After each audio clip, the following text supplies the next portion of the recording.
guys, it's Michelle with Morristown TV today. I'm really excited about this segment because it has been a long time in the making. I am here with Miss Lynette with the Pregnancy Crisis Center here in town. She and I have played a whole lot of phone tag over the past few months, but it's okay because it has worked out, I guess, when it was supposed to. So, Lynette, thank you so much for actually meeting with me today, clearing your schedule for me today. Thank you for inviting me. Well, one of the main things that I would like to ask you about, and I'm sure you're probably like me, you know all about the Pregnancy Crisis Center, but still yet you don't know all about the Pregnancy Crisis Center. You know, again, I know you guys have been here. I'm one of the many people that have always donated through the baby bottles, through the different churches around town. So tell me, if you would, just a little brief history about the Pregnancy Crisis Center. Okay, so in May, the Pregnancy Crisis Center is 34 years old. It was started by the Nolichucky Baptist Association, the first one in Tennessee that was started by an association. And we're still a line item in their budget. The center has always been supported by churches and individuals. We have never received not a penny of government money.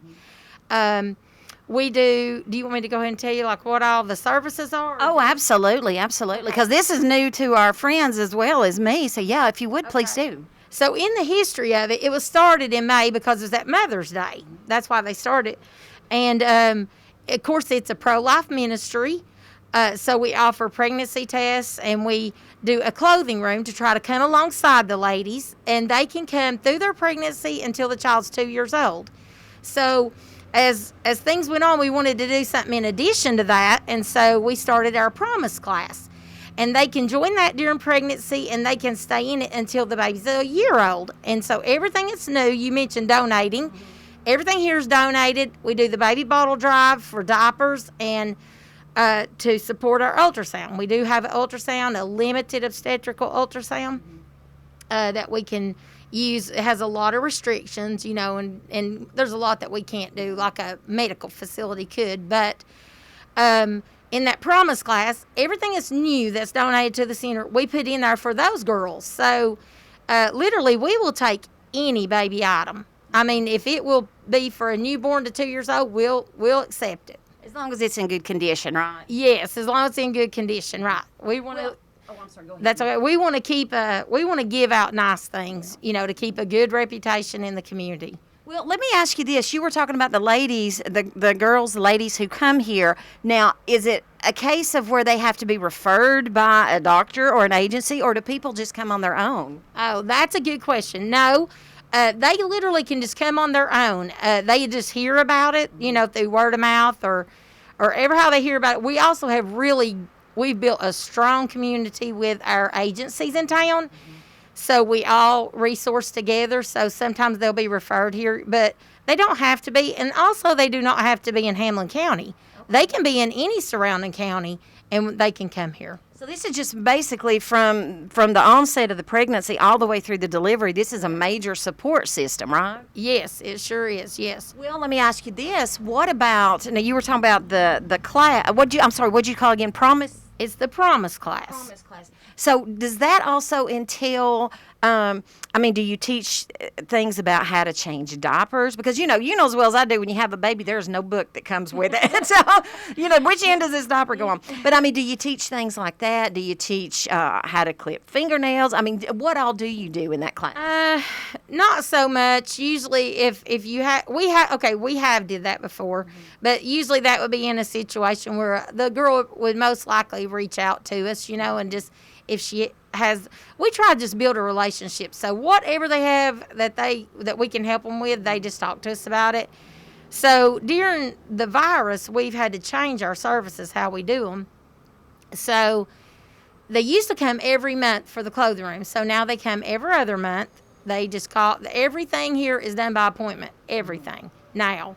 And they just call us, and we do curbside with it. And so they come every other month, and they come until the baby's 2 years old. So that's changed a big difference. They get 2 months worth of stuff at one time. Oh, that's wonderful. Yeah. But we still do our tests, ultrasounds, and the Promise store, or the Promise class, we have a little baby boutique in there that everything's new.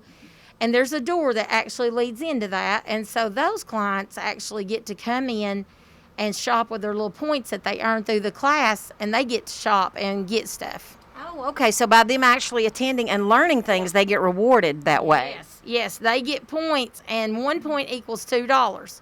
So they're like, for instance, there's 5 large items that they can save points for, and we're doing the class on Zoom right now. That's worked out real well. It was awkward at first because none of us had ever done it, but it's working out real good. And so, like, they could come in, they can save their points if they need a large item. A lot of them will save them until they see what they get, like by their baby showers, and then they'll see what they need, and they'll spend them. So they can get little things like, full packs of diapers, bibs, socks, pacifiers, everything is in there. But there's 5 large items that they can save for, and so that would be a brand new crib, mattress, stroller, toddler car seat, and a high chair. Oh, wow. That's 5 things we felt like was essential. So we'll buy those brand new if they save the money for, or not the money, but their points, which, is equivalent. So. Well, that's wonderful. Again, I knew about the center, but I didn't know about the center. Well, let me ask you this. Is this like for obviously maybe a first-time mom, or is this also maybe for moms who have 2 or 3 other children at home? All moms. We have moms that have several children. We have young moms. We have older moms. And then we have moms that's their first time. Well, like I mentioned earlier, I know there's a big drive that the churches do every year with the baby bottles, collecting the change. But I do know that you have some other things in the works coming up here within the next month. Yes. So let's talk about that, how folks can support the Pregnancy Crisis Center.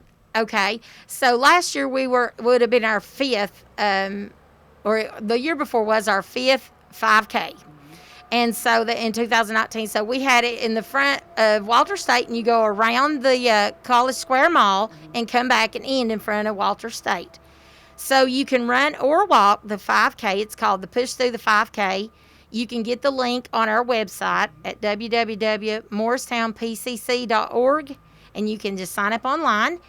And we also have a 1 mile, so they can run or walk it. So we tried to do it in a way that everybody could participate if they want to. And so we're right in the thick of getting all that going. And we'd really love for everybody to come out and support us in the community. Well, people can do teams. I think they were even talking about that at my church, that, that you can get your churches together as a team, or maybe in your office, or even families can do a team, right? Yes, that's right. So several of the churches do a team, and some of them won't wear the race T-shirts. They'll just wear their church T-shirt. But then some of the businesses in town have done teams, and then I guess some families have did teams. They've just not registered as a team. Well, I think that's wonderful. Well, and in addition to supporting you again with the baby bottles every year and then doing the walk, so if somebody else would like to support you, whether it's financially or like you talked about with donating items, they just need to give you a call, right? Yes. I mean, there's so many ways that they can participate in supporting the center, like you say, financially, or, just with baby items. That's just as big of a need, because we get that and then we're able to give that out. Well, where exactly is the center located? I know because I'm sitting here with you, but for anybody that's not aware, where are you guys located? Well, we're not off the beaten path. We are right off of Morse Boulevard, diagonal across from the lumber yard, and we're off 304 Calvary Drive, Morristown. What are your hours here? Okay, so our hours, everybody might find them a little odd, but Monday through Thursday, we're here 12:30 to 4:30, and on Fridays, we're here in the morning from 8:30 to 12:30. And, of course, if you aren't here, you can always call and leave a voicemail, right? Oh, yes. If you just leave a message, I'll get that right there on my desk, so I'll call you back. And, during COVID, we did a lot of people leaving messages, and even during that time, I know that the numbers are rising, but even during that time, we did not miss not one call. I forwarded the phone to my personal phone, and we helped everybody. So if you need something, give us a call. We're going to get it done. And I can attest to the fact that she will call you back because, like I said earlier, all we've done is try to get our schedules coordinated and played phone tag, but she will call you back. You know, it is an absolute pleasure to finally meet you and to find out exactly what does happen here at the center. I had no clue. So thank you for what you do. Well, let me ask you then another thing. What about your staff here? Do you have folks that work with you or volunteers, or how does that work? We do. We have 3 staff here. We have a translator because on Tuesdays is our Spanish-speaking clients come, and so she's working remote. We just put them both on speaker. It's me and then our assistant director, Carrie. But everybody else is volunteers. But the way that we're doing it now, we only have 2 volunteers, and that's really all we need. We have several volunteers that's not came back yet. They were willing to come back, but we just haven't needed them to the way that we had to change it. So, yeah, we do a lot of volunteers, you know, in normal times. Well, I figured I needed to ask about the staff because you know as well as I do, no organization can run as it needs to without a really good supportive staff. So I thought we needed to plug them as well. Okay, well, Lynette, I do have a question for you. I want to ask you about the name of the organization. You refer to it as a pregnancy crisis center. So tell me the logic behind the name, if you would. Okay, so the name is Pregnancy Crisis Center is intentional to allow the person that sees themselves in a crisis to realize this is a good place to come. And a crisis can be many things. This center was actually established to be a pro-life ministry for people who are contemplating abortion so that they would be able to have someone to talk to about that decision, would be able to offer them, you know, love and information, encouragement. So that's really where the name comes from, is really so the abortion-minded client, you know, can find a place that she can come to talk to people who care for her. Well, I'm sorry. That and also, I mean, other girls can have crises that might be material assistance. You know, they could be in a bad situation because we've helped several ladies that are domestic violence situations and stuff. So several different crisis situations that we help with, but that would be the main one why we actually chose specifically intentionally that name.